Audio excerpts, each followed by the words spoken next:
안녕하세요. 이스라엘 최요나 선교사입니다. 오늘은 여러분들과 함께 요셉의 꿈을 추구하지 마세요라는 제목으로 이야기를 해보고 싶습니다. 지난 시간에는 욥기서 8장 7절 내 시작은 미약하였으나 내 나중은 창대하리라라는 말씀이 결코 축복의 말씀이 아니라고 설명을 드렸습니다. 내가 좋아하는 성경 구절을 취사 선택해서 말씀을 읽고 해석을 하게 되면 전후 문맥과는 상관없이 말씀에 대한 그런 진의가 왜곡이 되고 잘못된 해석을 할 수 있다는 것을 나누었습니다. 아직 그 영상을 못 보신 분들이 있다면 참조해 주시고 주변 분들에게 나누어 주시고 공유해 주시면 고맙겠습니다. 오늘은 그 말씀 못지않게 아주 유명한 말씀이 바로 창세기 37장에 나와 있는 요셉의 꿈 이야기입니다. 많은 분들이 요셉의 꿈 이야기를 참 좋아하십니다.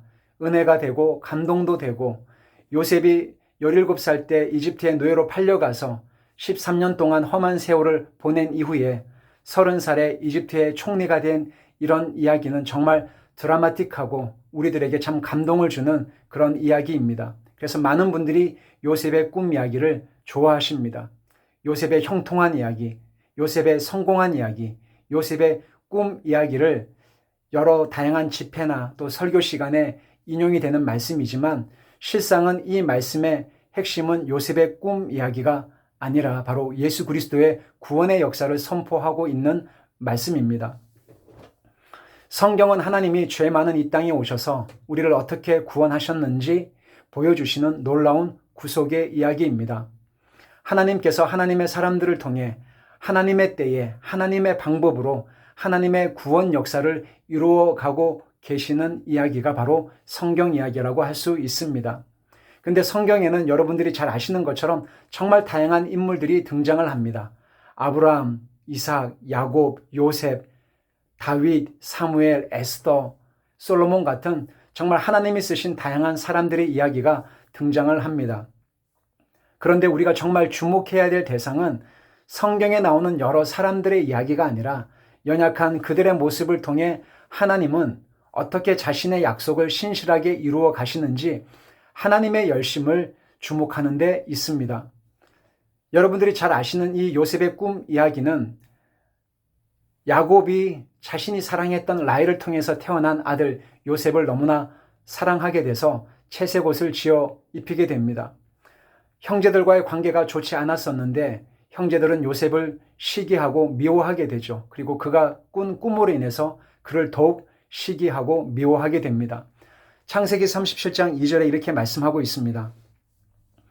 야곱의 족보는 이러하니라. 요셉이 17세의 소년으로서 그의 형들과 함께 양을 칠 때에 그의 아버지의 아내들 빌하와 실바의 아들들과 더불어 함께 있었더니 그가 그들의 잘못을 말하더라. 그때 당시 요셉의 나이가 17살이었습니다. 아버지의 형제들과 있을 때에 그들의 잘못을 아버지에게 고자질한 미성숙한 사람이 바로 요셉이었습니다. 그는 그가 꾼 꿈을 형제들에게 이야기함으로 인해서 더욱 미워함을 받게 되었죠. 더욱 시기하게 되고 결국은 이집트의 노예로 팔려가게 됩니다. 사랑하는 여러분, 왜 성경은 이러한 요셉의 미성숙함과 형제들과의 불편한 관계에 대해서 이야기를 하고 있을까요? 왜냐하면 요셉의 삶 가운데 하나님은 자신의 언약을 어떻게 이루어 가시는지 그 부분을 주목하기 원하셨기 때문입니다. 요셉의 꿈 이야기 혹은 요셉의 형통한 이야기, 요셉이 성공한 이야기가 주제가 아니라 요셉을 통해 만인의 생명을 구원해 나가시는 선교하시는 하나님의 그 신실하심, 그분의 열심을 드러내고 있기 때문입니다. 이집트의 노예로 팔려간 것은 우연일까요? 이집트를 제외한 각 나라에 기근이 든 것은 우연이었을까요? 요셉이 보디발의 집에 팔려가고 모함을 받아 감옥에 갇힌 것은 우연이었을까요? 그 감옥에 갇힌 곳은 하필이면 술 맡은 관원장과 떡 굽는 관원장이 있었던 곳이었는데 그것도 우연이었을까요? 술 맡은 관원장이 요셉을 2년 동안 잊고 지낸 것도 우연이었을까요? 바로 왕이 꿈을 꾼 것도 요셉이 30살에 애굽의 총리가 된 것도 우연이었을까요? 결코 그렇지 않습니다. 요셉은 창세기 45장 5절에서 8절 자신의 정체를 형제들 앞에 드러내놓고 이런 놀라운 고백을 합니다. 당신들이 나를 이곳에 팔았다고 해서 근심하지 마소서, 한탄하지 마소서. 하나님이 생명을 구원하시려고 나를 당신들보다 먼저 보내셨나이다. 이 땅에 2년 동안 흉년이 들었으나 아직 5년은 밭갈이도 못하고 추수도 못할지라. 하나님이 큰 구원으로 당신들의 생명을 보존하고 당신들의 후손을 세상에 두시려고 나를 당신들보다 먼저 보내셨나니 그런즉 나를 이리로 보낸 이는 당신들이 아니요 하나님이시라. 하나님이 나를 바로에게 아버지로 삼으시고 그 온 집의 주로 삼으시며 애굽 온 땅의 통치자로 삼으셨나이다. 아멘. 아멘. 정말 놀라운 고백을 요셉이 하고 있습니다. 나를 당신들보다 먼저 보내셨나이다라는 말을 2번이나 반복을 하면서 결국 이 말씀은 이렇게 한 문장으로 정리할 수 있습니다. 하나님이 하셨습니다. 하나님께서 나를 먼저 보내셨습니다. 하나님이 큰 구원으로 생명을 보존하고 후손을 세상에 두시려고 나를 애굽에 먼저 보내셨습니다. 그러므로 나를 이리로 보낸 이는 당신들이 아니요 바로 하나님이 하신 일입니다. 라는 고백을 합니다.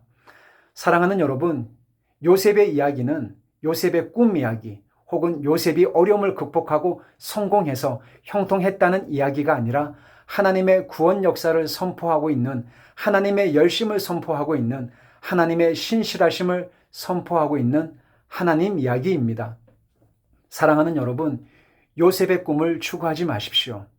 요셉을 요셉 되게끔 하신 그 하나님을 추구하는 복된 삶을 사시는 여러분들의 삶이 되시기를 축복합니다. 여러분 감사합니다.